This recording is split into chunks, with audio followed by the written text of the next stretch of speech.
Happy New Year, everybody. For this first episode of the new year, we decided to do something a little bit different. So a couple months ago, we were asked to answer some questions for a different show that was doing a segment about polyamory and non-monogamy. And as we were recording it, we thought, hey, this is a lot of great stuff that kind of covers both the basics as well as where we've all come today from where we started in polyamory, as well as some sort of personal stories and some of our experiences. So we decided to cut together our own version of that content where we're asking ourselves the questions and then answering them and to put them out as a show for you who want to be able to hear the whole thing. And so with that, let's get to the show. If you're happy with the same old ways of dating, if you enjoy sucking at communication, and you have no desire to improve your romantic life, then our podcast might not be for you. But if you want some out-of-the-box ideas to deepen your current relationships, broaden your sexual horizons, develop a better understanding of yourself, or learn more about non-monogamy, then you've come to the right place. I'm Jase. I'm Emily. And I'm Dedeker. And this is the Multiamory podcast.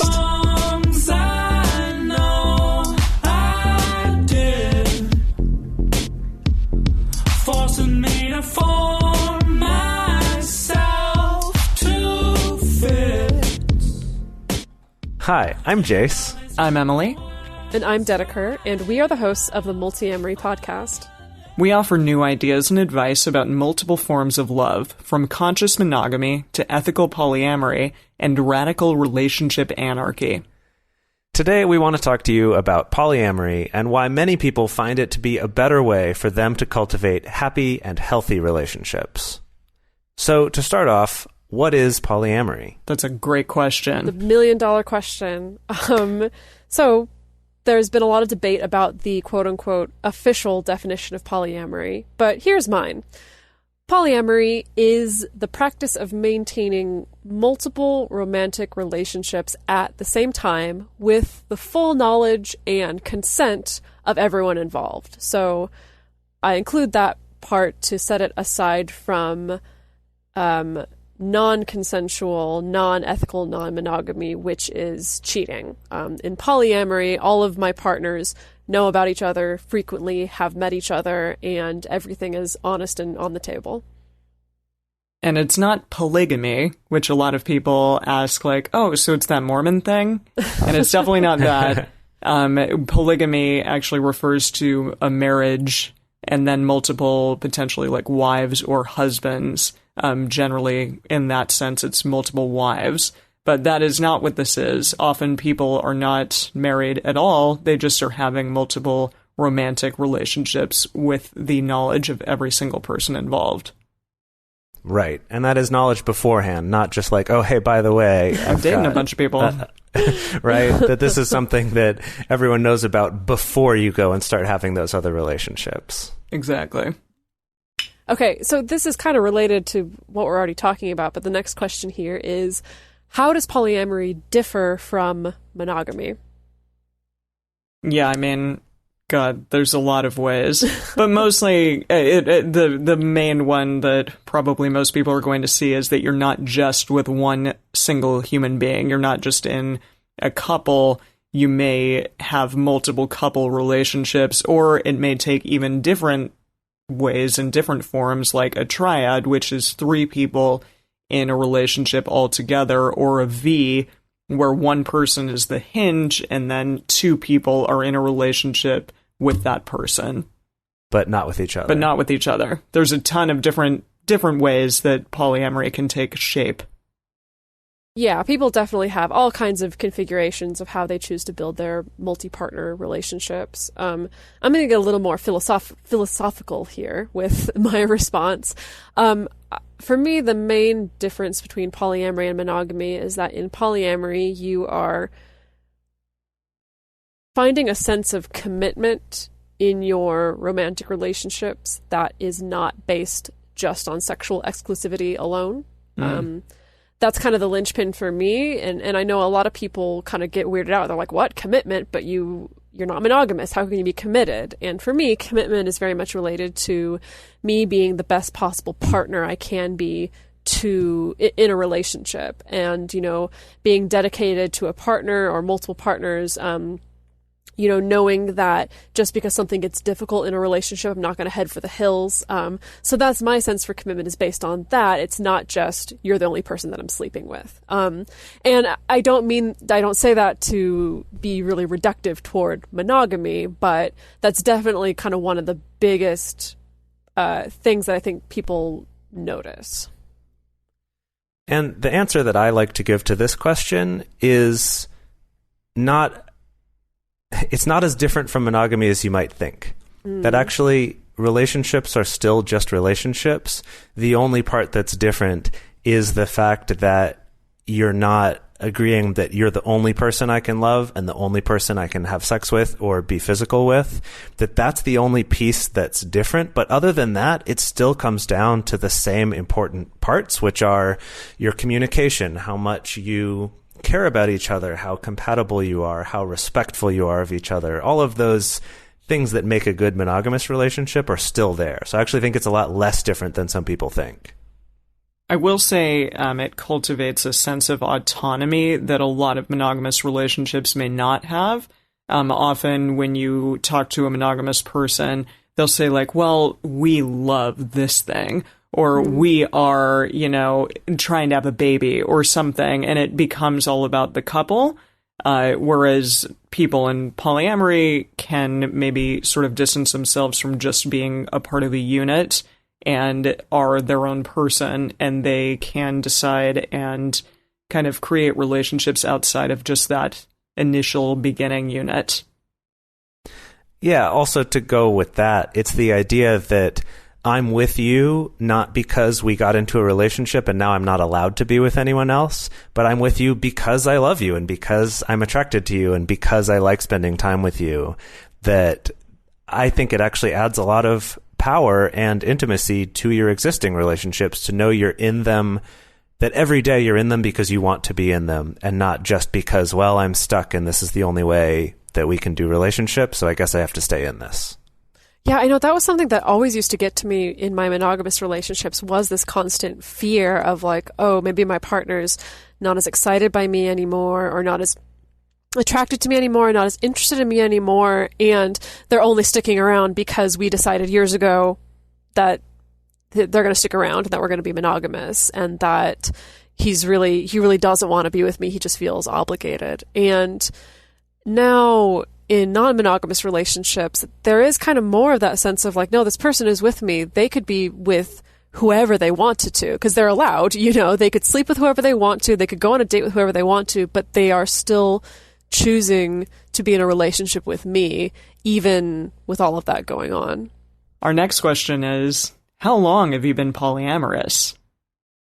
Goodness. Well, I think I'm almost coming up on 10 years. Wow. Almost 10. I think I'm at 8 or 9 years of, and that's, I'm counting that based on when I first started actively being in non-monogamous relationships. As far as how long have I felt polyamorous, or felt capable of being in love with more than one person, that probably goes way, way back. Yeah, for me, I first started exploring ethical non-monogamy, which is sort of a bigger term that polyamory is part of. I originally started exploring that about 12 years ago, when I started to rethink some things around like jealousy and possessiveness about my partners. But it wasn't until more recently, about 5 years ago, I'd say, when Emily and I opened our relationship that had been monogamous before that, and in researching about that and finding stuff to read, came across this term polyamory and started learning more about that. Yeah, I had never heard of it before at all. I knew that relatives of mine were actually polyamorous, and I thought that was really weird, and I didn't really know what it meant. And then Jase and I opened up a relationship, and I read The Ethical Slut, and Jase read Sex at Dawn, which are both two really big kind of books in the polyamorous community. And from there, I've been practicing it kind of mostly on, but some on and off, and kind of taking different shapes and different forms of what polyamory and non-monogamy can mean over the last 5 years of my life. So to go off of that, can you describe the first time you were introduced to polyamory? The first time I was introduced to polyamory, I guess, yeah, Jase, you and I were realizing like we wanted our relationship to take a different shape. We didn't know exactly what that meant, but you had read the book Stranger in a Strange Land many years prior to that and talked about how profound that was for you, and that you had been thinking about different ways in which to love, ways that weren't so possessive and so much about, only loving one person or only sleeping with one person for the rest of your life and what that exactly meant for you. And it was really difficult for me at first. But there was something always that I kind of got about it that I wanted to explore further. And so finally we did start to take that plunge, and Dedeker entered our lives later on. And yeah, it's been interesting and amazing ever since. For me, I mean, the first, I guess, to again distinguish between when I was formally introduced to the concept of polyamory versus when I first felt capable of it, they're kind of two different points in my history.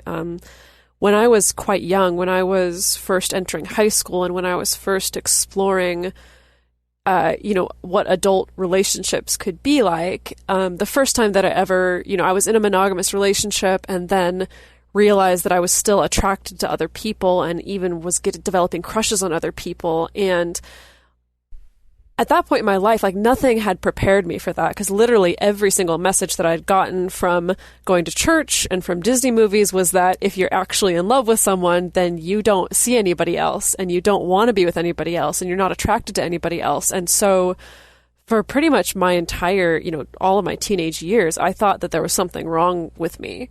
The fact that I was attracted to other people, even if I was happy in a relationship, or the fact that I would start falling in love with other people, even when I was happy in a relationship, like I took that as a sign that, oh, something's wrong with me. Like I'm broken, or I'm messed up in some way, or I'm incapable of having a relationship. And it wasn't until many, many, many, many years later that narrative about myself started to change. Yeah, I think that I was in a relationship in my early 20s, and I had these thoughts of like wondering what an open relationship might be like, and I started Googling open relationships because I had no idea what that was even about, and that's how I kind of came across this term polyamory. And that was the first time that I got exposed to people who identified as polyamorous, who were happy and loved each other and were in these viable, like long-term, stable relationships. And it really just blew my mind. I had no idea that people were living this way and that they were happy and that they were committed to each other, that it wasn't just a sex thing, that it wasn't just a casual relationship thing, that people were doing this. And after that point, I just got really voracious in consuming all the books and all the media and all the blogs and everything that I could possibly consume to educate myself about it. So that was the beginning of my journey. And since then, my relationships have taken many different forms and many different shapes. And I've continued to learn what it is that I like and what it is that I don't like. And with each relationship, I've definitely gotten closer to understanding, like, what is it that makes me happy? But ultimately, at the end of the day, it's always been some form of non-monogamy or polyamory. There hasn't yet been a point where I've thought, like, well, this sucks, I'm going to go back to monogamy. For me, learning about polyamory formally was definitely a huge turning point in my life where nothing could go back to the way that it was before. Yeah, and for me, it was, I had, as I said before, I had experienced some, consensual non-monogamy before, which essentially just meant, either giving each other permission to go sleep with somebody else occasionally, or, it was kind of only sex things, or maybe having a threesome once or twice, but still in a monogamous relationship. And that, for me, was kind of this intro to seeing, like, hey, this doesn't make me love this partner any less. It doesn't make me less attracted to them. And that relationship ultimately didn't work out for other reasons. But many years later, I was actually talking to a female friend of mine who I had dated before, and then we had just become friends. And I said to her, what I wish was possible was to be able to have multiple emotional relationships with people and to not, have to have there be this inherent jealousy with them, or that because I liked someone else meant I liked one of them less. And I basically described parts of what polyamory is, even without knowing it. So then years later, in my relationship with Emily, when we said, well, let's try an open relationship, because that's all we'd really heard of. And then we started learning about polyamory and seeing, oh, wow, not only is this actually a thing it's possible to do, but there are people who are doing it and people who've spent a lot of time really thinking about and looking at how to do this well. That it's not just like, oh, people who want to be polyamorous, it's just easy for them all the time, but there actually are, things to learn, just like there are things to learn about how to have better monogamous relationships or better friendships or relationships of any kind. So what's our next question here? Our next question is, what do you most like about being poly? I mean, there's so many things to like. But hey, I'll touch back on one of the things that I said before, which is that sense of autonomy. I felt often in my monogamous relationships like I kind of got lost in them, that I was sort of compartmentalizing myself and like putting myself in this box of what I believed my partner wanted me to be. Not necessarily what they did want me to be, but just what I thought they wanted me to be. And that sort of stunted my growth as a human being over time. And being polyamorous allowed me to have all of these great connections with so many different types of people, and allowed like my growth as a human being to continue in a way that I'd never had felt before with anyone or with any type of relationship structure. And that was really profound for me at the time, and continues in various forms and ways to be profound for me in my life. And definitely, as I've moved, like, currently more into, back into, like, a monogamish or sort of open, sort of thinking about being open, but not necessarily, like, actively seeking out partners, I've still been able to maintain some of those lessons when I was, like, very actively polyamorous in my current dating life. I think my favorite part about it is the idea that every relationship gets to be shaped individually by the people who are in it.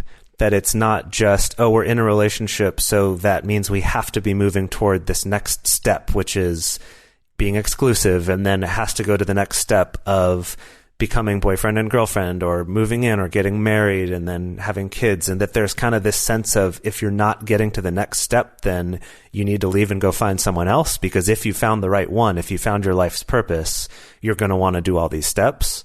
And that's often what I did, and, went through various monogamous relationships. But for me, in polyamory, I like that every relationship can look different, can have different parts to it, and is something that the two of us in that relationship are consciously and intentionally talking about and making a relationship that's how we want it to be, and that can change in the ways that we want it to change, rather than thinking it has to do these certain steps in order to be valid.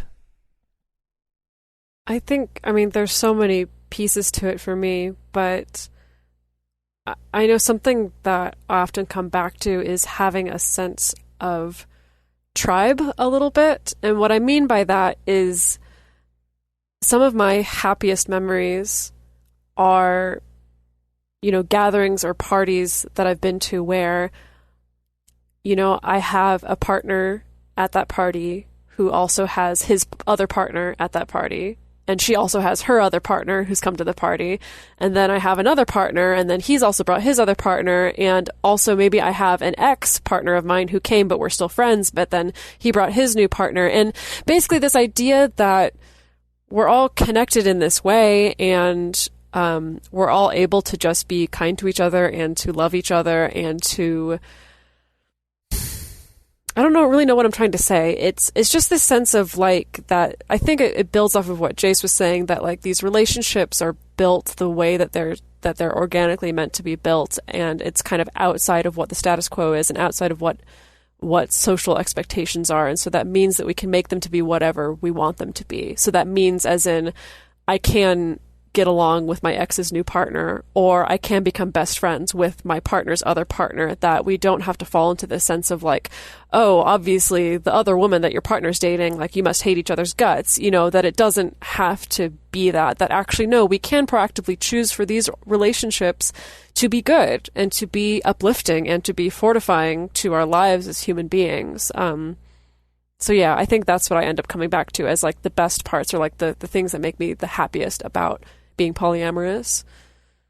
I think it's related too to what Emily was saying about maintaining your autonomy and not getting lost in a relationship, because I think most people out there have had the experience of having a really good friend who gets into a romantic relationship and then basically just disappears from your life, at least for a while, because they sort of get like sucked into that relationship where it's the only thing they ever want to do or think about or any of that. And that how you were describing that situation where you can have multiple partners as well as their other partners and exes who are friends and also just friends, that there is kind of this sense of, by being in a relationship, I'm not closing myself off from everyone else I know, but instead, am still open to the rest of my connections, whether they're romantic or not. It takes away that sense of competition that I think in America especially we have so ingrained within us that, we have to be the best, that you have to have a best friend or you have to have the one that you're always with and always doing everything with.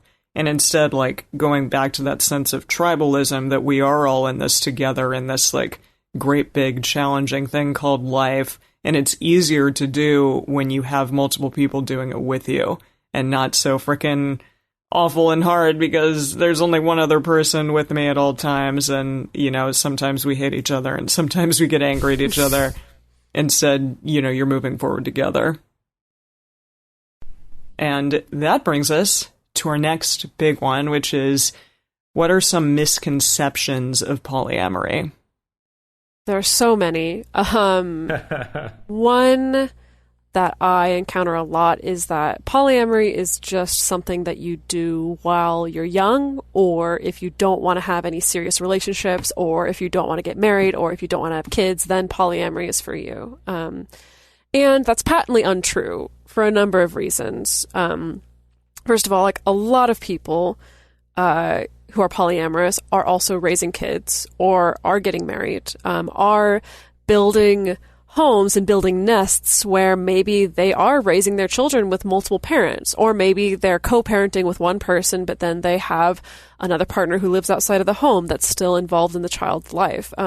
So definitely, whether you want your relationships to be casual or super, super serious, people still make polyamory work. I know for myself that that's actually, again, that's one of my favorite parts about it, is being able to have more of the good stuff that a really long-term, deeply intimate, emotionally connected relationship brings. That I enjoy that, and that for me, it's not just about like me kind of waiting around until I actually find the one, or waiting around until I find the one person I want to settle down with. Like, no, like, I found my ones. There are multiple ones, and that's why I'm keeping them in my life. So I think that's a really common one that I come up against. And the fact that today now there are people who are third generation poly people, whose grandparents were polyamorous and their parents were, that this is definitely not something that's only limited to young people and it's just a phase and it can't last and isn't committed. There's a really good book, or two really good books by Dr. Elizabeth Sheff that specifically study polyamorous families. So I would recommend checking those out too. That's called The Polyamorous Next Door and Stories from the Polycule are those two books. The next misconception I wanted to bring up is this one, that polyamory is for people who just want to have lots of sex, or it's for people who are sex addicts, or, right, that it's just all about having lots of sex. And the thing I always like to respond to this is, if your goal is to just have a lot of sex with a lot of different people, polyamory is not the way to do that. The easiest way to do that is just to be a single person who's dating, and live in a city will probably help too. Right. But seriously, polyamory is something that involves actual open and honest communication with people. Before, in polyamory, before people have sex, there's often a lot more conscious conversation about the fact that we're going to have sex, about our STI status, about our safe sex practices, about using protection, about all of that, as well as our other partners. About who else, yeah, exactly, about who else Yes. you are sleeping with and what kind of, safe sex practices you're using with them. Right, as opposed to a lot of people who are just casually dating, just kind of, let's just not talk about it. Let's just not think about it too much, and aren't as proactive because it's not built on this foundation of honesty and communication. Yeah. The other thing is that you can be polyamorous and not have any sex at all. In fact, polyamory also has a lot of overlap with people in the asexual community. And these are people who don't have sexual desire. They actually just don't want to have sex. They might think people are beautiful. They're still able to have orgasms, but they just don't have that desire for sex the way that other people like myself do. And that polyamory is a place for them too, because it's about having romantic, emotional, committed, real relationships, just not with sexual exclusivity. And so I would say that myth that polyamory is just about having lots of sex couldn't be farther from true.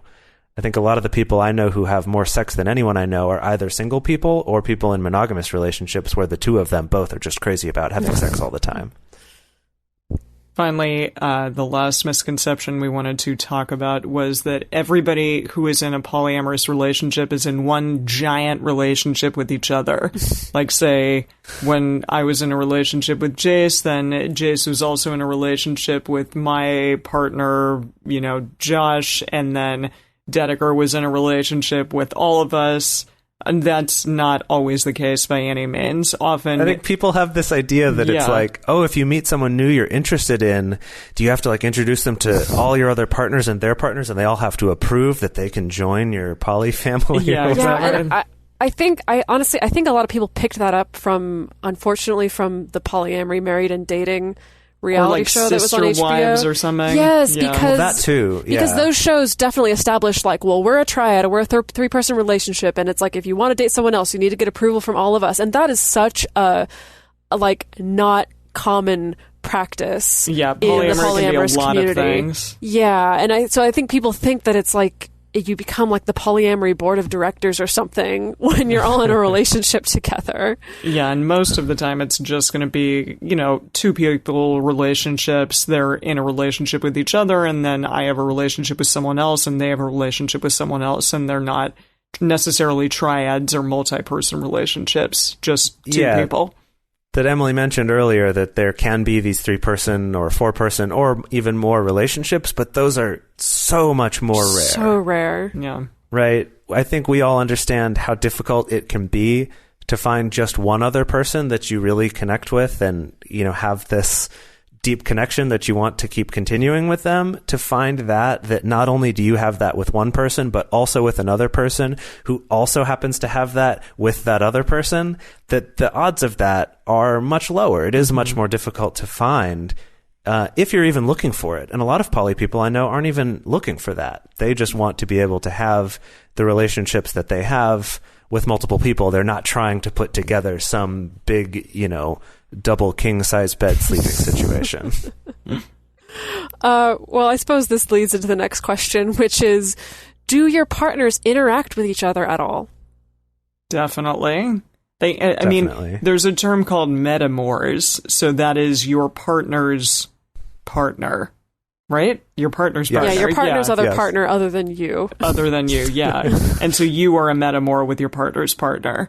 And you share a partner, essentially. And I think we definitely encourage people to have responsible, good, open communication in their relationships with their metamors, just because that's a good thing to do. It's good to be aware and open and honest with everyone involved, and to have someone on your team say hey, I want to get together with my metamor and plan a big birthday surprise for our partner, which is something that Jase did with one of Dedeker's partners recently for her birthday, and it was amazing and beautiful. It was the most romantic thing anyone's ever done for me. Exactly. And how cool is that? Because partners get to come together and do that collectively for their person.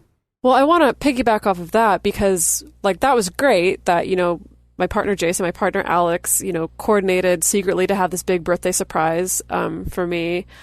And they do have a friendship, but it's not an obligation to be interacting with your metamor all the time, or to have a best friend relationship all the time, or anything like that. I mean, or to date them, or have sex with them, or have sex with them, anything like that. None of that is an obligation. Of course, we encourage people that you're probably going to have a better time if you at least have a little bit of a channel of communication with your metamor.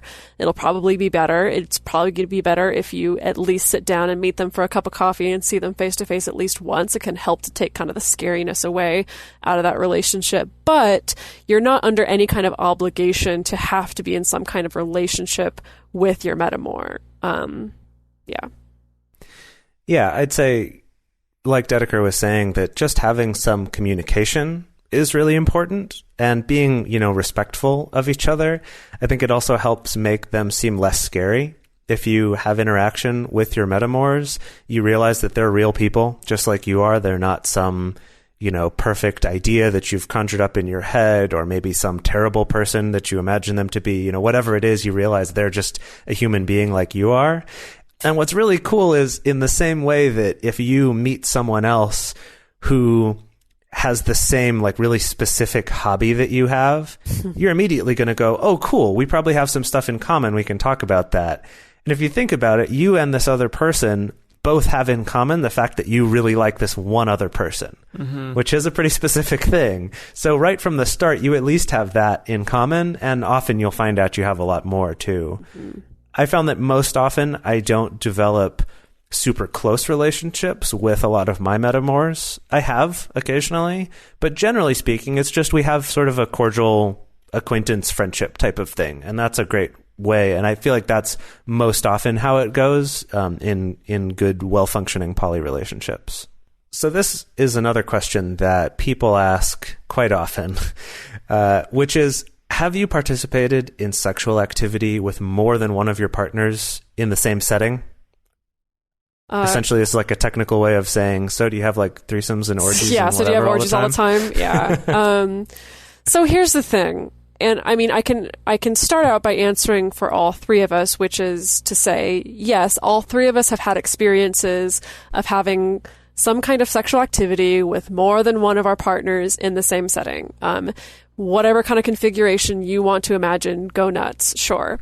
We kind of wanted to pivot on this question a little bit because the fact that it's yes, all three of us individually and collectively have had that experience. However, at least I know in my own life, I've also had a lot of relationships where we don't do that, where there isn't any kind of sexual overlap with my partners, and that's just fine. Kind of giving a callback to talking about that misconception that polyamory is just about people who want to have a lot of sex or a lot of kinky sex. For as many people there are in the polyamorous community that enjoy threesomes or orgies or some kind of kinky sex, there are just as many people who really just want vanilla sex and don't enjoy group sex or don't really want group sex that much. And so the thing is, it's yes, group sex happens. The polyamorous community is generally quite sex positive. However, there's also a lot of people who, even though they're sex positive, that doesn't mean that they want everyone in their life to have sex with each other all the time. So both sides of the fence are equally present and equally valid. I'd like to take that even a step further. It's just to clarify that being sex positive also doesn't mean that you think sex is amazing and should have it all the time. It's more about wanting to take away the shame and the secrecy that a lot of us feel like we need to have around sex, and instead saying sex can be a really healthy and great thing, and if you want to have it, go for it, and if you don't, then don't. That it's not something that you have to be doing. And I would say, for Dedeker saying that it's even, I would say actually the vast majority of polyamorous people, the vast majority of the time, you're not having threesomes or foursomes or any kind of group sex. You're just having sex with your partners, but not at the same time. That's the vast, vast, vast majority of it. Even people who are really into having group sex, it's still probably not the majority of the sex that they're having. I think that's a really common misconception, that it's just orgies and threesomes all the time. And I will say, polyamorous people spend a lot of time talking. It's a lot of like conversation, and potentially conversation about sex and the type of sex that you want to be having in your life collectively or by yourselves or just in your couple. And I will also say that if you are having sex with another person, like in a threesome situation, that the nice thing about polyamory is that it's not like, okay, we're just going to kick this person out and then be together and not think about them anymore. Instead, you know, it kind of offers that kindness and acceptance and loving sort of understanding for the potential third in the relationship or the third person in your bedroom at that particular moment.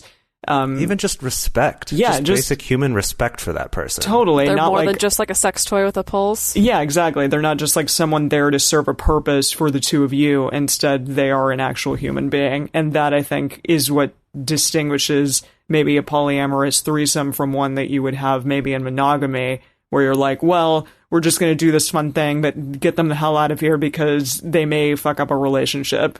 And then immediately do damage control after it. Exactly. Yeah.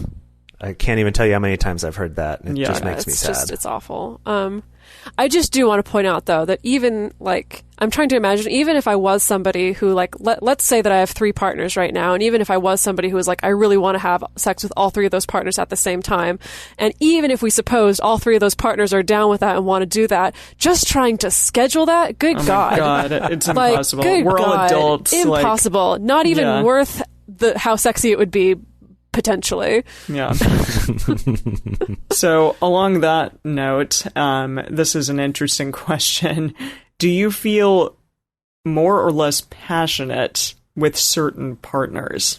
Now, that's a really interesting question. And of course, I want to zero in on the word passion to wonder, like, okay, what does passion mean? So when I think of the word passion, I think of like that rush that you get when you're first falling in love with somebody, and you just like, you think about them all the time and you want to be around them, and when you're apart from them or when they haven't texted you back, you just feel like you're going to die, and then when you are with them, like, you just want to have sex for hours, and it's just that like all-consuming lust and desire that you have for another person. And that's so called hormones. That's what I think of. Like, I think of what we call NRE, or new relationship energy, which is that rush of intense emotion and passion that you get when you're first falling in love with somebody. And it is, it's a big chemical cocktail that's firing off in your brain that is left over from years and years of evolution, that gets us to, actually have sex with a person and stick around to raise a baby,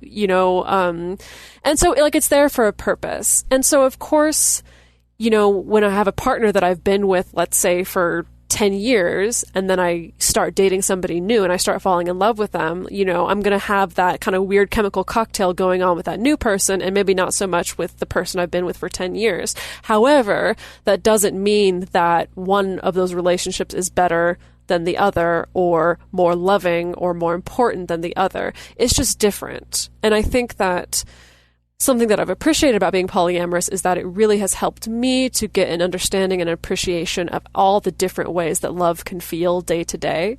Because one day, love may feel like that crazy, sick, dizzy, stars in your eyes, falling in deep crush with somebody. Other days, love can feel like coming home to your partner of 10 years and curling up on the couch and watching your favorite show and sharing your favorite cocktail, and just feeling so safe and so warm and so comfortable and loving being around that person so much. And so many different iterations of that in between. And then that can change and fluctuate, So for me, that's where it comes down to, is it's like, when I hear that question, do you feel more or less passion with certain partners? It's like, yes, no, I don't know. Yeah, I feel passion with my partners, and day to day that may change depending on the context, I guess, is kind of the easiest, most pat answer that I can give.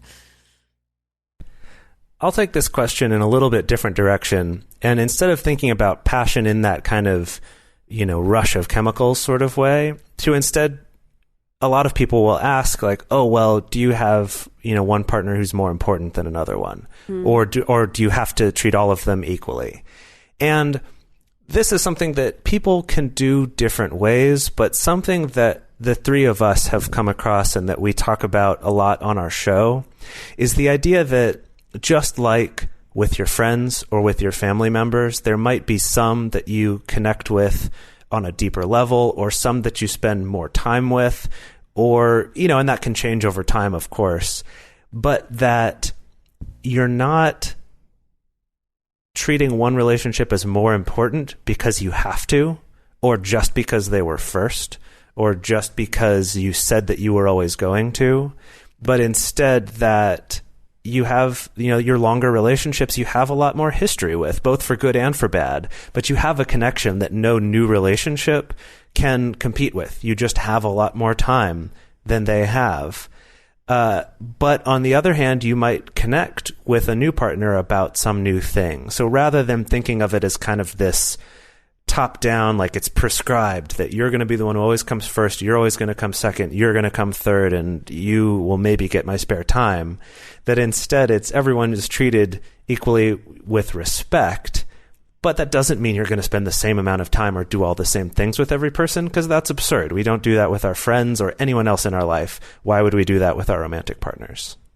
I will say there are polyamorous people out there that do operate under a hierarchical kind of model, so where somebody is primary, or they are the nesting partner, or they are married, and then you may have a secondary or a tertiary relationship, or comet relationships that just come around once in a while in your life, like when you guys are in town together with one another.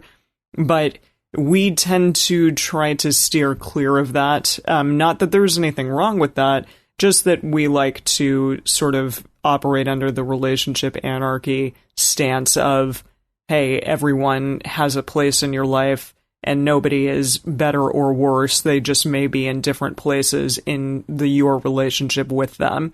Like, I have known Jase for 7 years, and I have known Dedeker for less time than that, but I still care about them deeply in different ways, and we have very different relationships with one another.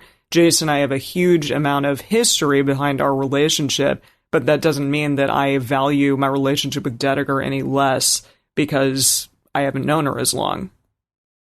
And it also doesn't mean that I would expect to be able to come in and dictate the terms of their friendship with each other.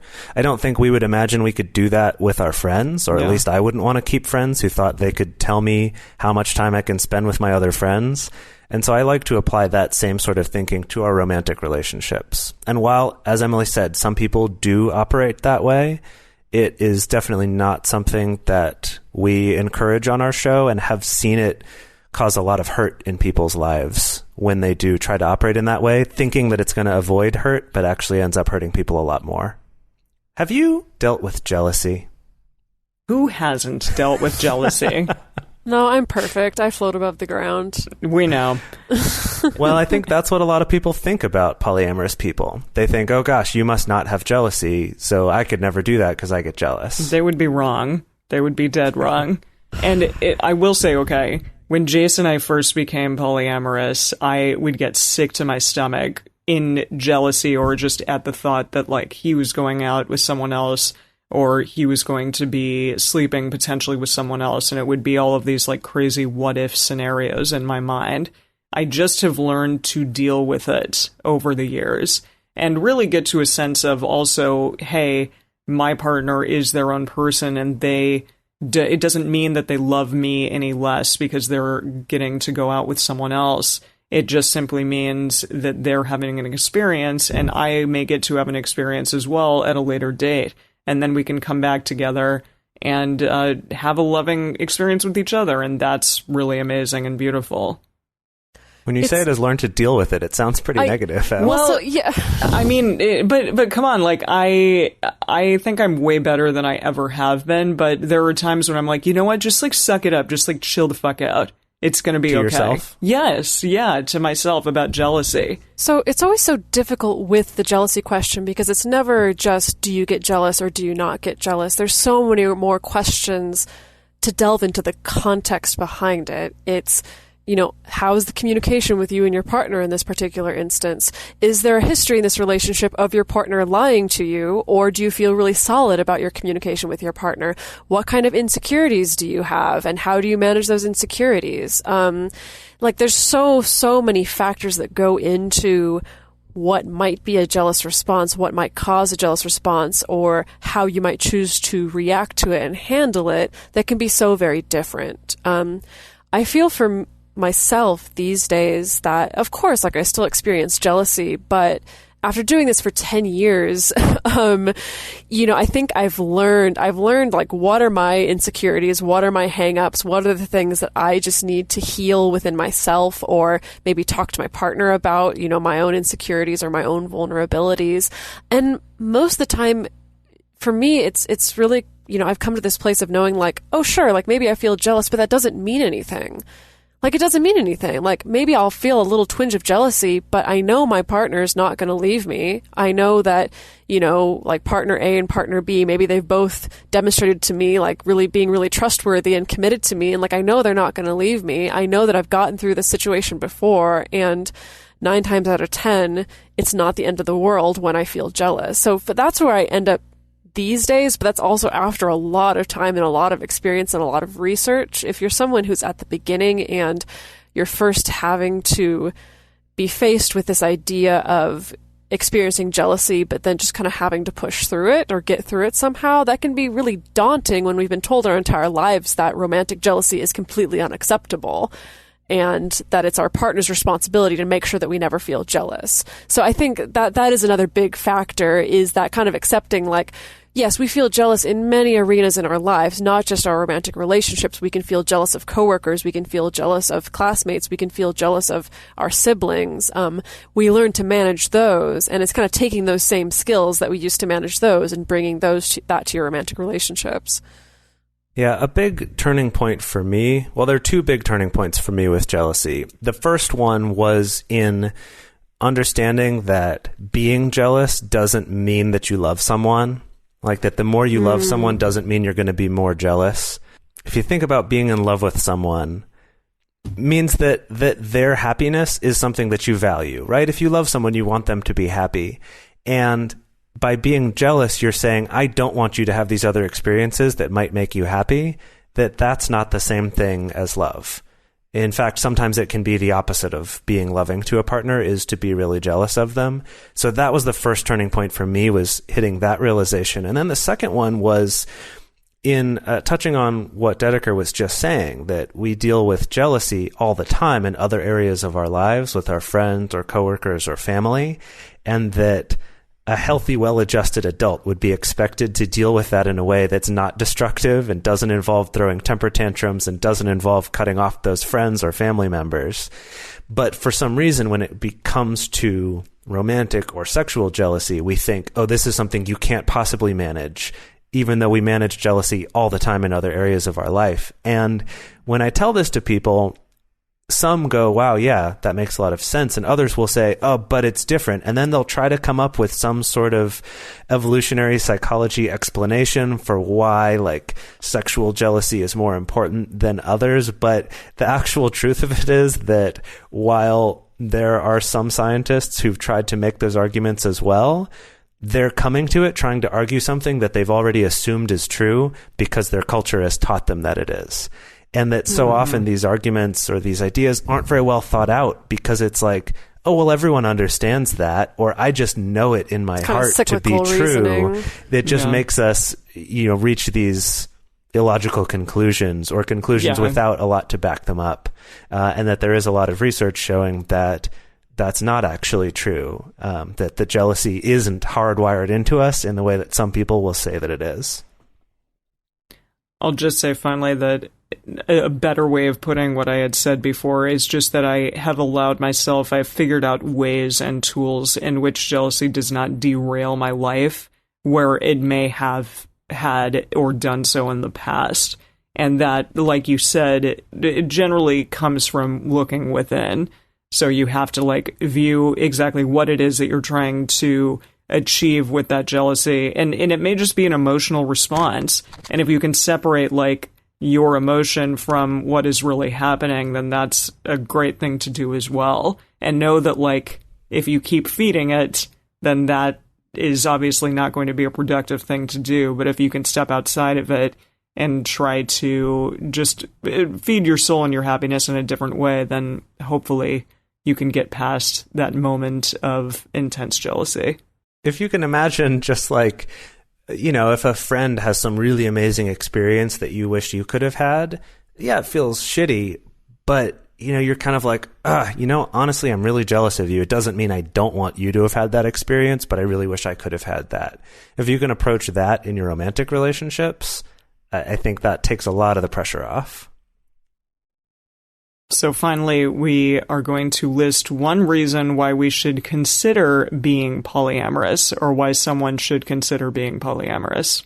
I would say the number one reason to consider it is just the fact that there are other ways to do relationships. I think for so many of us, we've done relationships the way we've done them because we think that's the only option and that there aren't any choices. And I think the most important thing I would like people to take away is to realize that just because everyone's been doing something one way doesn't mean it's the only way. It doesn't mean it's the best way. It doesn't mean it's the healthiest way.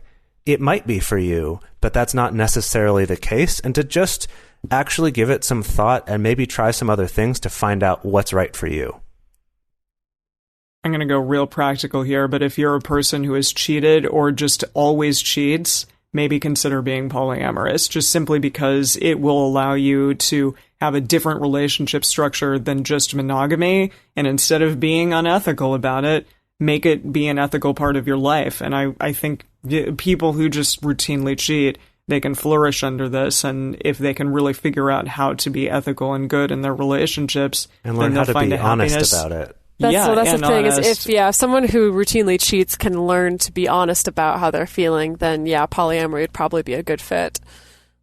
Absolutely. But if the cheating comes from being secretive and dishonest, then that polyamory is not going to fix that. It's going to make it just as bad. Yeah. I think for me, something that I really disliked about monogamy was this idea of like going on dates. And when you go on dates, it's not, I get to enjoy a fun date getting to know somebody. It's, I'm putting somebody through a job interview of, based on 2 hours that we're going to spend together, can I judge if you're going to be the right person to provide all of my needs, that you will be the person who I'll be sexually attracted to for the rest of my life, that you will be a good father to my children, that you will be a good provider, that you will be my personal trainer, that you will be my therapist, that you will be my parent. Like all of these things, all of these expectations that we put on a monogamous partner when we're expecting that we're going to find the one person who's going to solve all of our problems. And for me, I just loved being able to step out of that and being able to accept the love I got from a partner just as it is, without worrying, like, is this person going to be a good parent? Or is this person still going to be here 20 years from now? It's like, we don't know. And life changes and people change so much. And so I think that if you're interested in having a relationship model that may possibly help you to better adjust to people changing and life being uncertain, that's what I would say would be, this would be a good fit for you. So my goodness, we yapped a lot, but thank you so much for listening. Polyamory and non-monogamous relationships are so often misunderstood. And so I hope that in listening, we were able to answer some of your questions and give you some things to think about. If you'd like to have your question or comment played on our show, you can call 678-MULTI-05 and leave us a voicemail, or you can send us an audio message at the Multiamory Facebook page if you don't want to call internationally to the U.S. You can also email us at info@multiamory.com or send us a message on Twitter, Facebook, or Instagram. To support our show and to join our private Facebook community, or to get ad-free episodes a day early, go to patreon.com/multiamory. Multiamory is created and produced by Emily Matlack, Dedeker Winston, and me, Jase Lindgren. Our episodes are edited by Mauricio. Our social media wizard is Will McMillan. Our theme song is Forms I Know I Did by Josh and Anand from the Fractal Cave EP. The full transcript is available on this episode's page on multiamory.com.